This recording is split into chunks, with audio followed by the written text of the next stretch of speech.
From the land grant University in Urbana-Champaign, Illinois, this is a special Memorial Day edition of the Closing Market Report. I'm University of Illinois Extension's Todd Gleason.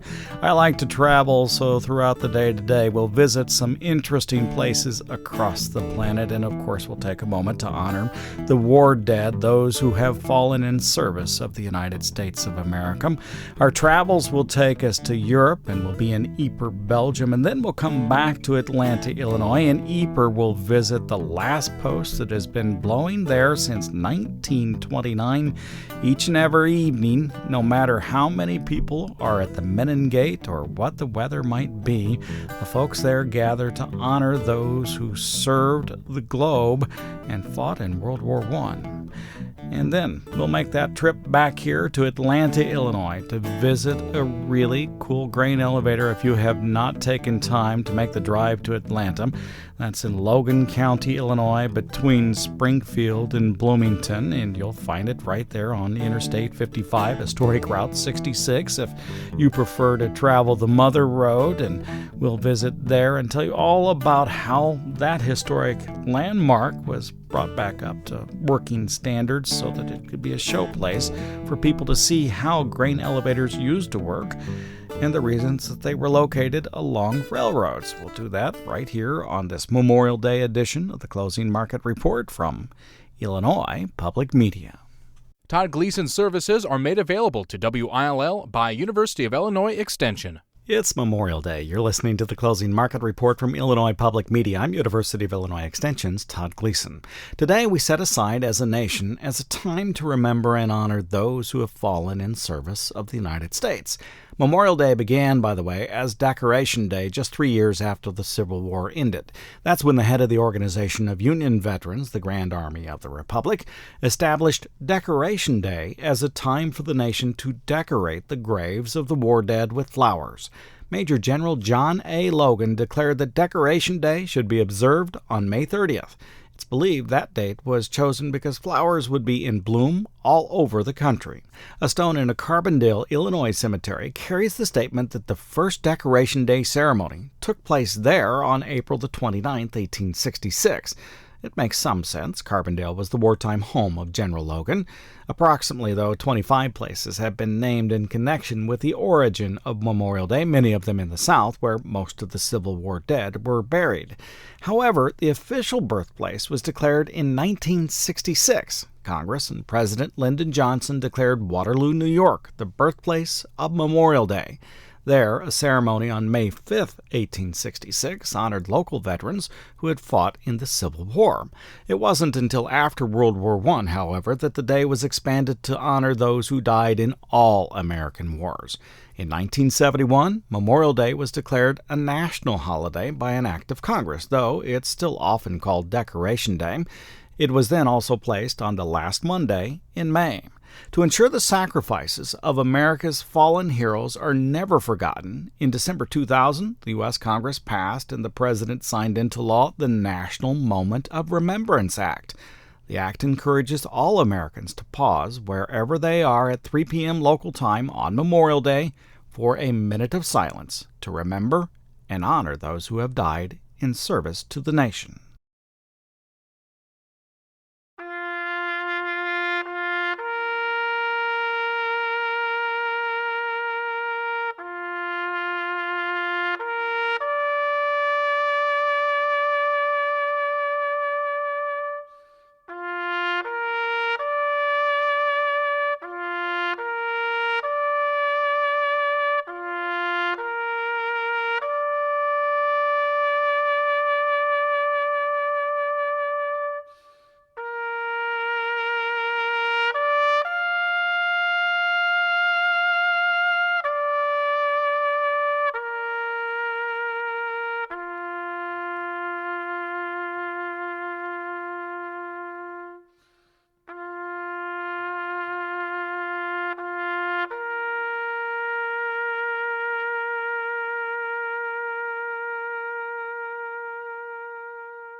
Now, let me take you to a different war memorial, but one that I think will move you. America entered both the First and Second World Wars reluctantly but decisively. There are American cemeteries throughout Europe. I've personally been to several, including the one outside of Luxembourg, where General Patton is buried. These are pastoral and moving places. Please visit them if you go to Europe. I might also suggest you make a trip to Belgium to see a different kind of tribute to the war dead. I was there at the turn of the century with the College of Agricultural, Consumer, and Environmental Sciences Illinois Business Immersion Program and produced this story. Every evening since November 11th, 1929, the people of Ypres, Belgium have blown a last post for the men who died during World War I. That's sometimes called the Great War. At 8 o'clock, the Bugle Corps in dress uniform assembles to pay homage, no matter the weather or the crowd. The village of Ypres was destroyed in the Great War, but Belgium was freed from Germany. From 1914 to 1918, more than 250,000 servicemen of the then British Empire lost their lives. Many of these brave soldiers, not only from Great Britain, but also from Australia, New Zealand, Canada, and many other lands, lie buried in the 154 war cemeteries which surround modern-day Ypres. A further 100,000 still have no known grave. Of these, 54,896 are commemorated by name on the Menin Gate along the city wall of Ypres.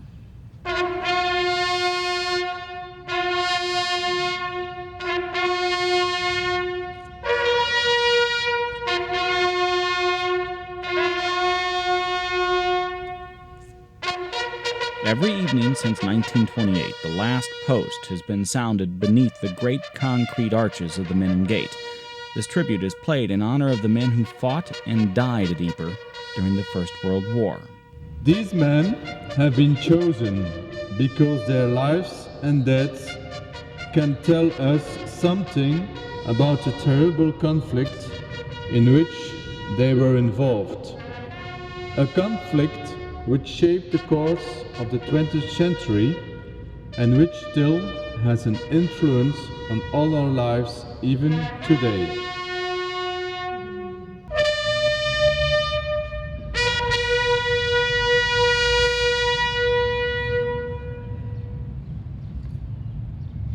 Ypres in Belgium is home to Flanders Fields, a place where for 4 years Allied forces fought back against the Germans.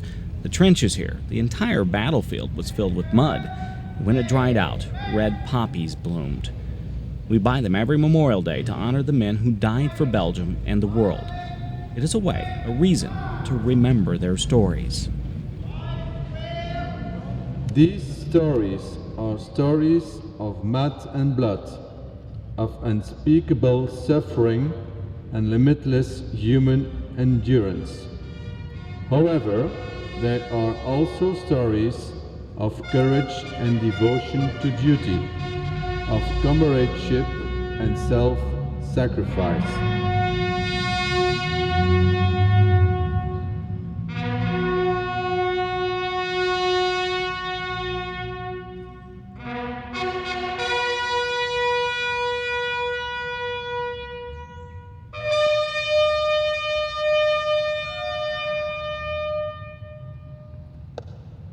They shall grow not old, as we that are left grow old.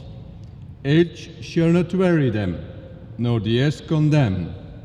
At the going down of the sun, and in the morning, we will remember them.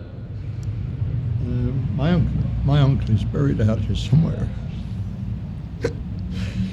Derek and Myrtle Holliday are from Lincolnshire, England. He was my father's favorite brother. They came to Ypres to watch the buglers blow the last post. And my son, well, our son, is named after him. Sorry. Derek Holliday has been trying to make his way to the Menin Gate in Ypres, Belgium to see the last post ceremony for several years. It took an emotional toll on him and his wife Myrtle. They're eternally grateful for what their ancestors did for them during the 2 world wars. They're also a bit fearful that the younger generations will not understand the magnitude of the sacrifice. I don't know whether the younger generation, because there hadn't been a war for 55 years, I suppose, except for the minor ones. I don't suppose it's got the same impact. A conflict which shaped the course of the 20th century and which still has an influence on all our lives even today. That single line read during the nightly last post seems to suggest the difference between the generations. The holidays remember the terrible consequences of war. Later generations live with the legacy of the wars, like the economic union of Europe. Rudolf Hirsch came to Europe to learn about both. He's a master's student in agricultural economics at the University of Illinois and came to Belgium along with 24 other young scholars on a class assignment. The mix of history and lectures over the 2-week period left him with a new perspective on the world. It was quite interesting to realize how difficult it is to be even the unification of Europe. Some time ago, their fathers were killing each other, and now they need to work together in the same language. Now I realize how difficult it is to Europe get unified and everything. Hirsch is from Sao Paulo, Brazil. The lessons he's learning while in Europe with U of I, he says, will influence the decisions he makes during his agricultural career. He hopes to work for an ADM, Cargill, or Bunge in the future, buying and selling grain into the world market.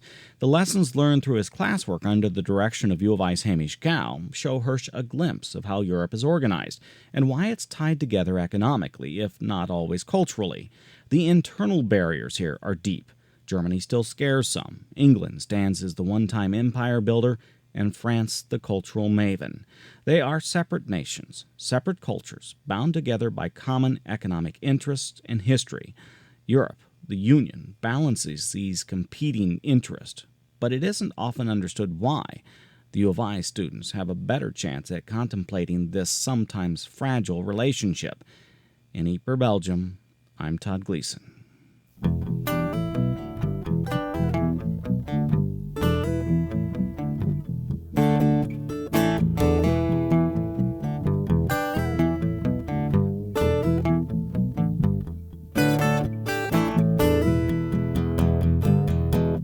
You're listening to the Closing Market Report from Illinois Public Media on this Monday afternoon. It's Memorial Day. Don't forget you can visit our website at willag.org. That's willag.org. And listen to our programming on demand anytime you'd like, including the Closing Market Report and Commodity Week. Or if you'd prefer, you can always find us in your favorite podcast applications. Just search for either of those programs. Or you can visit the website, willag.org. Scroll down the page and you'll find links for podcast applications like Stitcher and SoundCloud, NPR One, Spotify, Google Podcast, and Apple Podcast too. However you listen to us, thank you so much for taking your time and spending it with us here at Illinois Public Media. Our programming is a co-production of Illinois Public Media and University of Illinois Extension.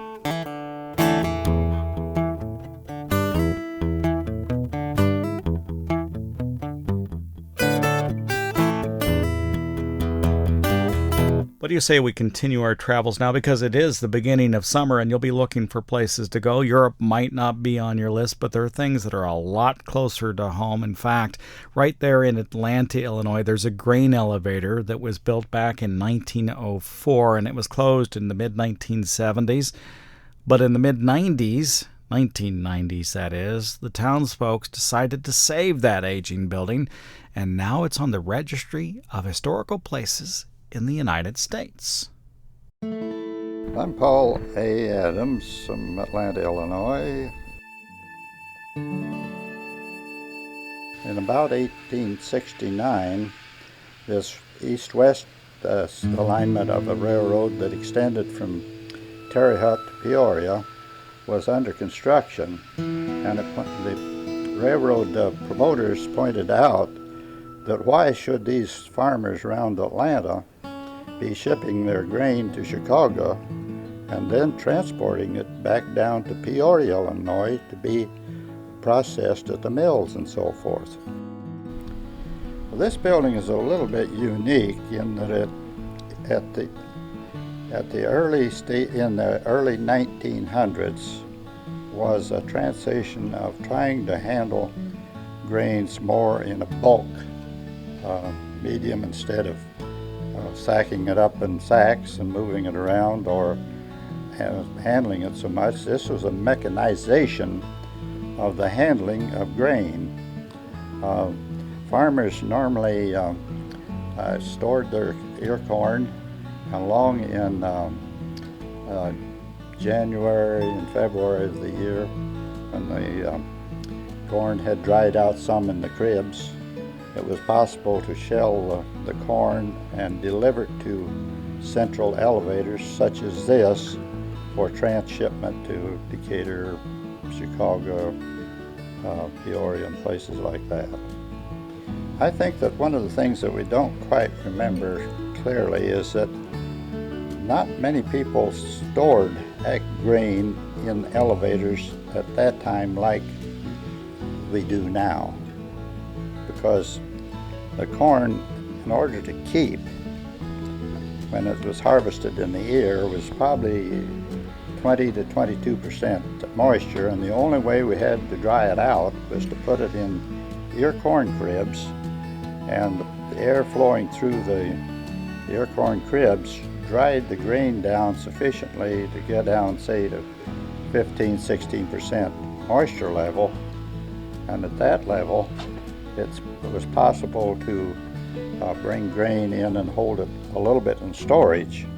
But primarily these elevators were a transfer point from the farm to the processor, which meant we brought it into an elevator, loaded it in a boxcar, and moved it on.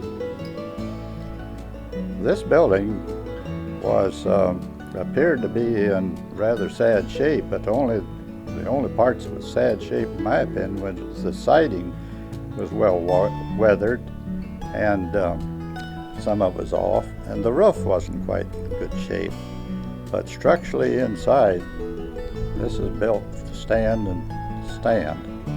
If you were going to pull it over, it'd probably just pull over in one big piece.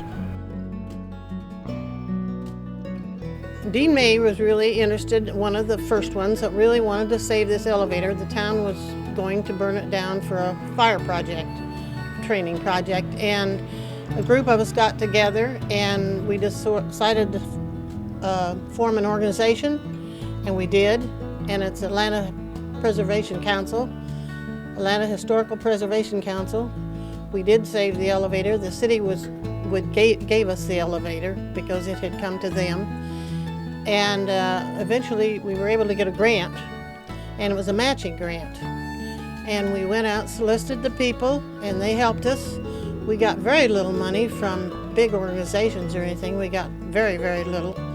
We really appreciate what the people did, because I said that we couldn't start out other places if we couldn't get the people behind us. And they have been behind us. And then we eventually were able to get it on the National Historic Preservation, and we're very proud of that. And that didn't take very long. Our first checks were written in 1991, and by 99 we had rededicated this elevator.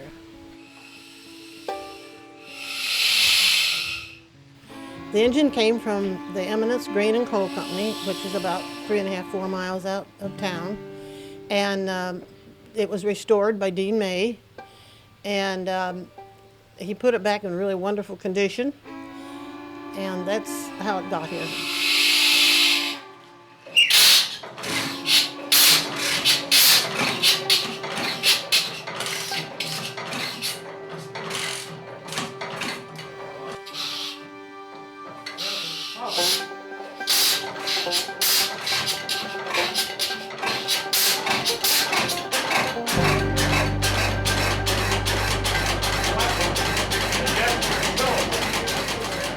A lot of volunteer work has gone in. The bricks in the engine building were all cleaned by volunteers in the cold old days.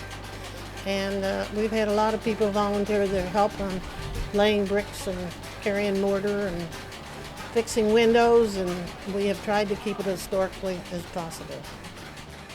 Well, I guess we might say it's just we enjoy showing people how it used to be done. I can't say primitive way, but somewhere between primitive and modern day. It was done through houses like this. Well, they stopped on the scale platform with the loads originally, and then after they weighed and cleared the scale house, they'd drive on up in here and stop on the dump logs, and they'd trip it and run the load down in the pit and into the leg and up in the bend.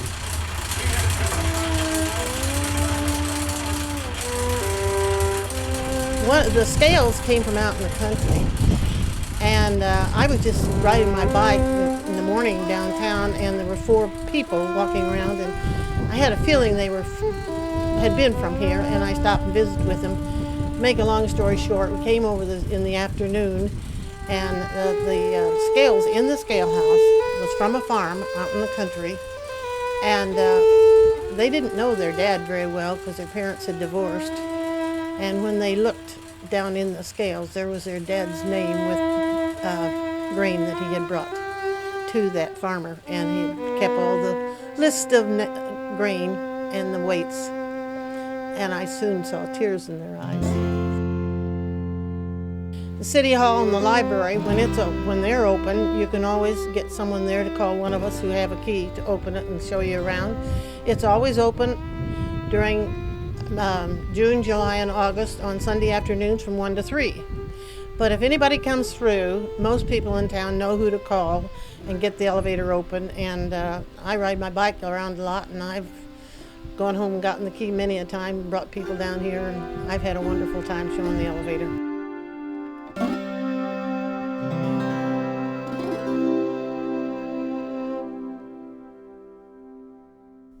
Here are a few facts and figures about the machinery in the Atlanta, Illinois J.H. Hawes Grain Elevator and Museum. That old gas engine that operates the elevator runs at 400 RPM, and it puts out 10 horsepower. The pulley system inside the building is driven by a single rope. It's 280 feet long, and the total capacity of the elevator is 29,000 bushels.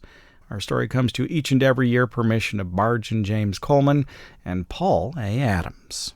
Todd Gleason services are made available to WILL by University of Illinois Extension.